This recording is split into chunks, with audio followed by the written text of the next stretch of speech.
Okay, so in this tutorial, we're going to look at how to make an object seem to be destructible by changing the texture that is on the object. Specifically, we're going to have a door, and every time you hit the door, a bigger and bigger hole appears in the door, and you'll be able to see on the other side of the door. So think of like Friday the 13th with Jason hitting the door, and a hole appears in it. Same kind of thing, but you're not going through the complexity of having destructible objects. You're just changing the texture so as that you could see through the object, and then when enough damage gets done, then you just have the object be destroyed.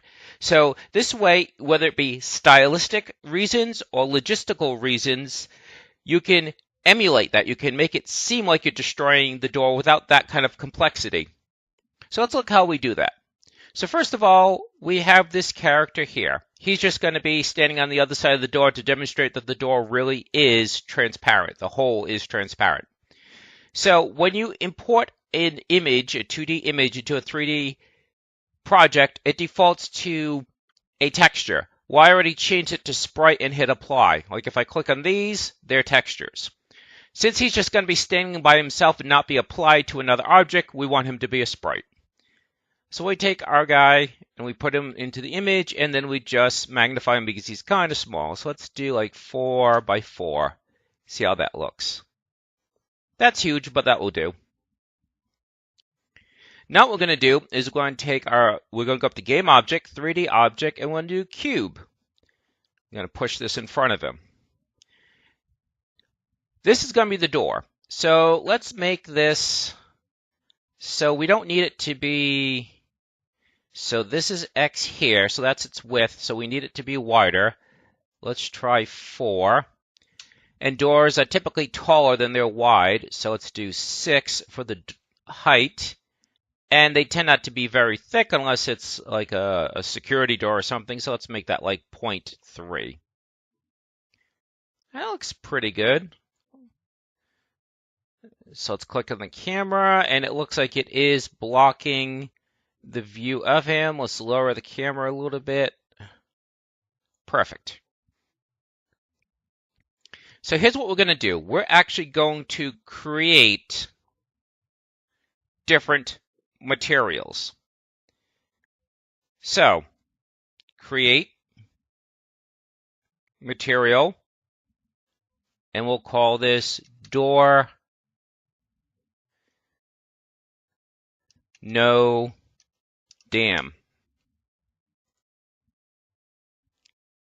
We take our texture and we just drag and drop it right there where it says albedo.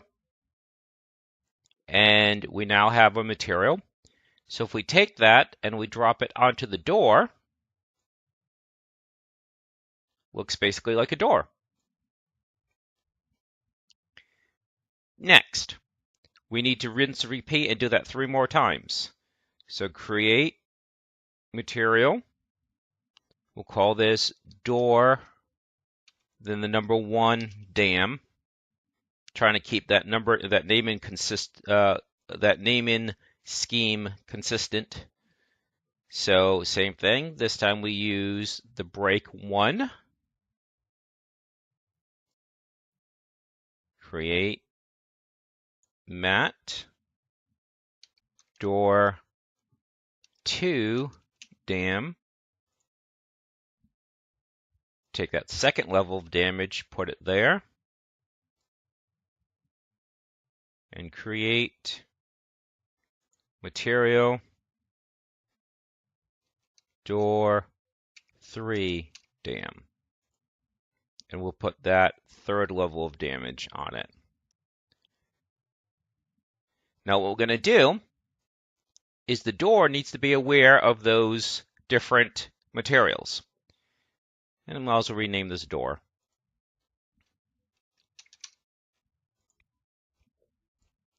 Create C# script, and we'll call this doorcon because it might do more than just break the door. There might be other control that you do with the door, like have the door rotate open and things like that. So we click on door, so that's that object. We put the script onto it, and now we open up that script. You can either double click here or where it's on the object.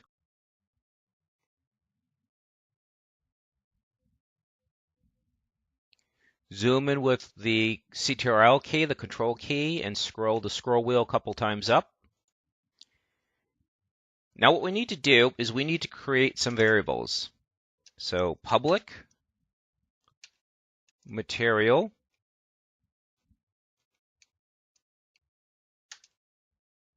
and it's going to be, we'll just call it damage 1, public, material, damage 2, public, material, damage 3.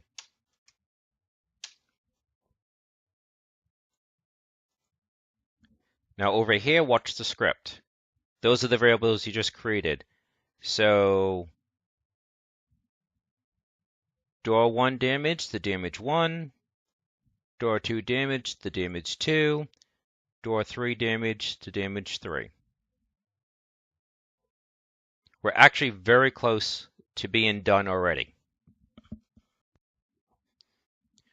So now what we need to do is we need to make the door clickable. Now a couple things need to be done for that to happen. The door, or the whatever object you want to be clickable, has to have a collider. By default, it does have a collider. Great. So that means we can check for a mouse down. So void, so outside of start, outside of update, void on mouse down. This is case sensitive, so you have to use capital OMD. All the other letters have to be lowercase, and if you misspell it, the system won't know what you're trying to do. Let's zoom in a little bit more. That looks kind of small. So on mouse down, what we want is we want the material to change. So we want it to change from the default material to damage 1, damage 2, damage 3. So how do we do that? Well, what's going to happen is when we click on it, we're going to track how many times it's been hit. So what we're going to do is we create one more variable.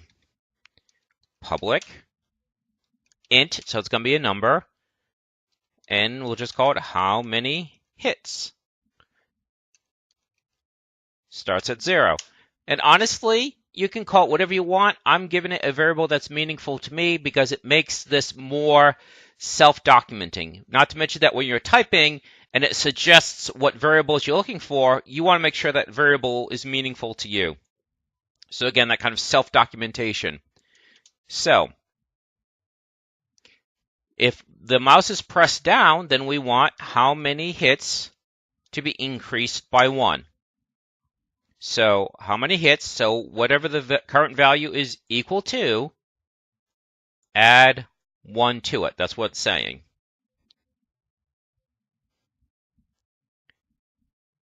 So let's say, and I'll explain in a few minutes why. Let's say it takes 2 hits to change damage. So from the normal to the second hit, to the first level of damage takes 2 hits, and then it takes another 2 hits, and then another 2 hits.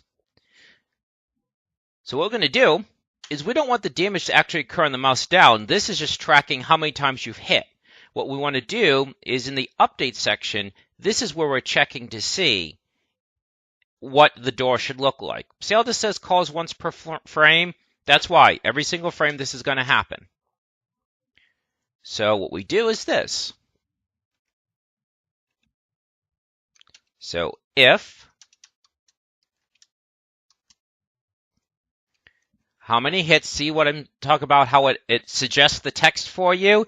If I had that be just XH for X hits or something, it wouldn't mean anything to me. Here I'm like, okay, how many hits? That's what I'm looking for. So if how many hits equals 2, sorry, got to be a double equal sign there. So if how many hits is equal to 2, and if hits does equal 2, then gets component renderer material equals, and we want it to change to damage 1.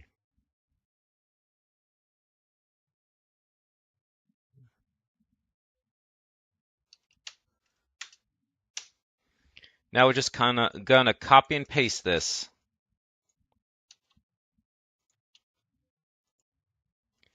Equal to 4.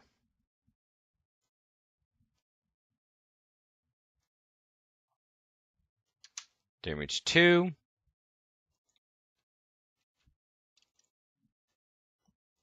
And damage equals 6. It's damage 3. And then say 8, the object would be destroyed. So actually, let's go ahead and do that.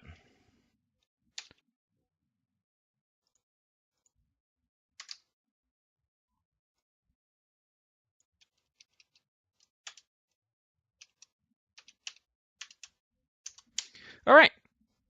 Now you could say, well, what about the in-between numbers? Well, you don't always change how much damage is on the screen depending on hits. You can if you want, but like I said, I'm trying to think ahead, and there's a reason why I want to do it this way also. So A, you don't always see damage with every hit, and 2, like I said, there's you'll see why we need it to go up that high. All right, so if I didn't forget anything, that should do it, at least for this part. So I'm going to click on the object, click again, click again, click again, click again, click again. All right, so, and it destroyed it. Perfect. But you can't see through it, and it's upside down. So A, we need to rotate this around 90 degrees. So we need to 180 degrees. So we need to rotate that way. So it's looking like that is Z being negative 180. And then the second thing we need to do is we need to change these. We're going to change this as well as this one. For rendering mode, see it says opaque or opaque. Change it to transparent. And the original one, we also changed to transparent. Let's do it again. See, now you are seeing through the door. 2, 3, destroyed. And Jason's in for a big surprise because he just cut into a cabin where there is an alien waiting for him. So, that's the basics of it. Now, I explained that there was a second reason for doing this. Well, in Friday the 13th, there are multiple versions of Jason and various reasons why you don't have to hit the doors often. So what you can do is right here where it says how many hits plus 1, this could actually be a variable. So what you could do is maybe you have a more powerful weapon that does more damage. So what you would do is, this would be called, let's see, public int, and you'd call this weapon damage, and you could set it, so we don't break anything, we'll set it to 1 for the first time through, just so you get what we're doing. So rather than adjusting this by a constant, you are now adjusting it by a variable. So this time you won't see any difference, but that's okay. We're just testing to make sure we didn't break anything. So 1, 2, 3, 4, 5, 6, 7, 8. But what if you have a much more powerful weapon? What if it does 4 points of damage each? And now you're going to see why I skipped ahead like this, why I made those gaps.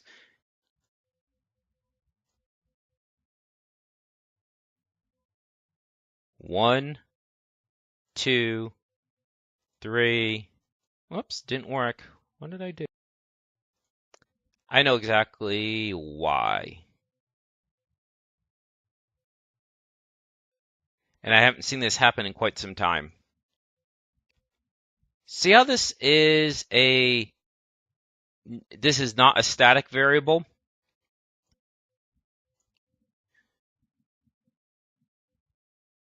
Even though you're changing it in code, you have to change it here. So weapon damage still says 1. So even though you would think the code would override it, it doesn't. Got to change it to 4 there. It's been a while since I've seen that happen. 1, 2. There we go. So let's do it. Rather than splinters, though, let's just kind of have like a dust cloud. So game object, particle system. Let's just move this a little bit back so we can see what it looks like. So first of all, we're going to make it be a circle. It's just going to blow in place vertically and horizontally, but not depth. So shape changes to circle, and we're going to have the start color be like a brown.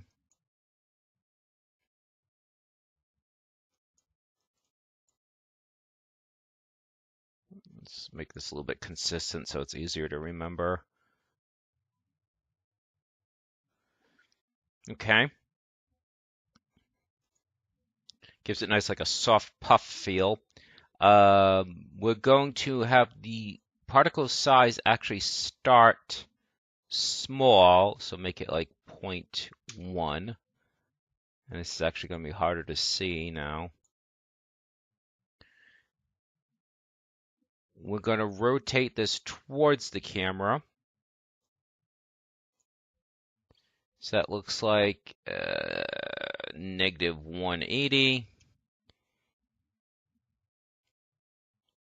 Make emission much bigger. Let's do like 500. Much slower.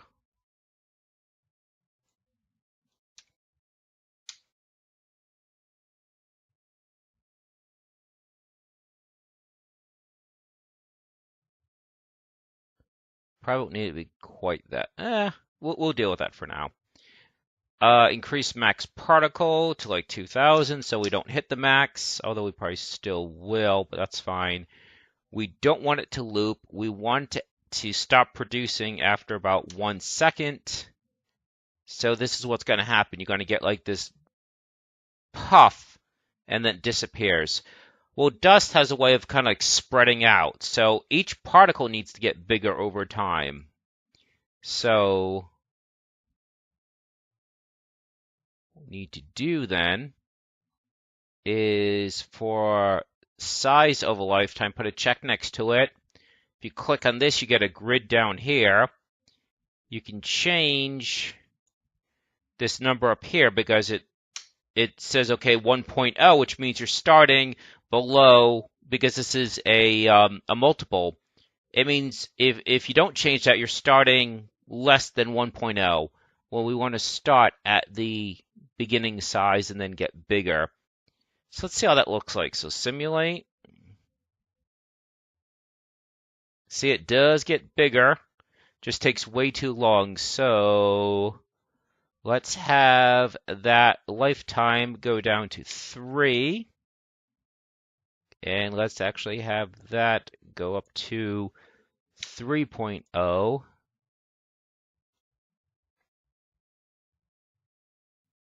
So we need to drop that down there to be 1.0. And let's simulate that again. See how the particles will get bigger now? Also, we want them to keep with that dust. It gets they spread out, but then it'll also get lighter at the same time. So for color over time, what we need to do is the bottom is the color, the top is the alpha. So this is what sets transparency. So you click up here, and you have this drop all the way down. But we don't want it to become transparent at first. So if you click up here, you create new key points. So from here to here, it stays the full 255. Then from here to here, it starts to become transparent. Actually, I didn't want to run it. I just want to hit simulate. Now, if you don't like it getting lighter like that, we have to change the color because we only changed the transparency. The color here is white, so we need to have this be the same color as, or at least similar to it. I think it was 103, and like 44, something like that. Be easy enough to check it, but yeah, that's a brown color. And then we'll come over here and do 103, 103. Now, if you want it to become somewhat lighter, then you could make it like a lighter shade of brown.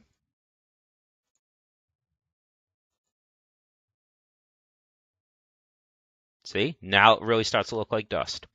Okay, so let's shrink the area in which this can appear in, and let's also have it start at a smaller size. So size over lifetime, we'll just bring this down.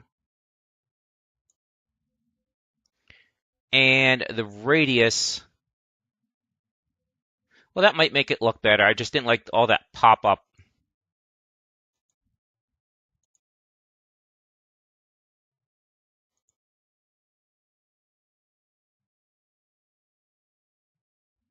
So I think this actually still needs to be slightly shorter.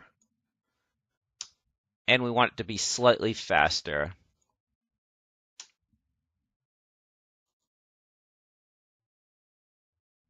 Let's see how that looks. So we'll call this dust. Put it down here. Delete the one that's in the scene now that we made a prefab out of it. Go back into the script. Public transform. And we'll call this dust SYS so I know that it's a particle system. Save it. Go back to the door.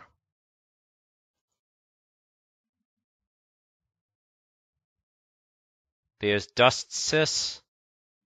Put it there.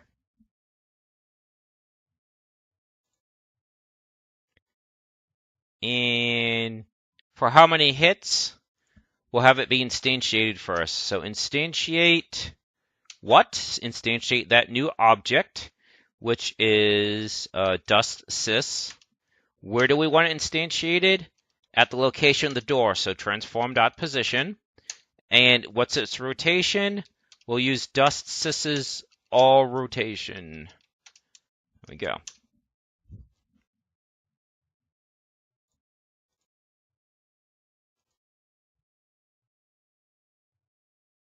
So 1. So it looks like there's kind of a delay. The dust feels like it's too slow, actually. So let's take its speed, bump it up to 5, and I think the shape, we need to increase, I believe it's the radius.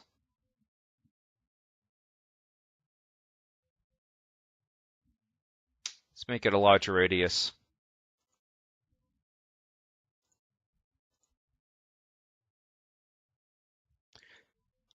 I think we want it to be pre-warmed is what's bothering me. Well, we can't pre-warm it because there's no looping, so... Oh well, I guess that's good enough.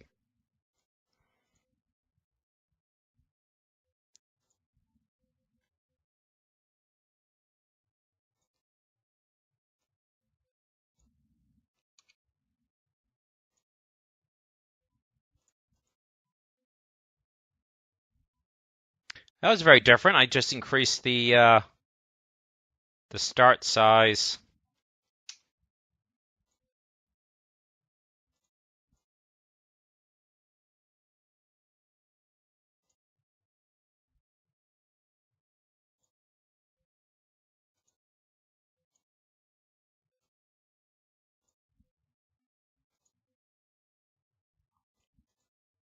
All right, that should do it. There we go.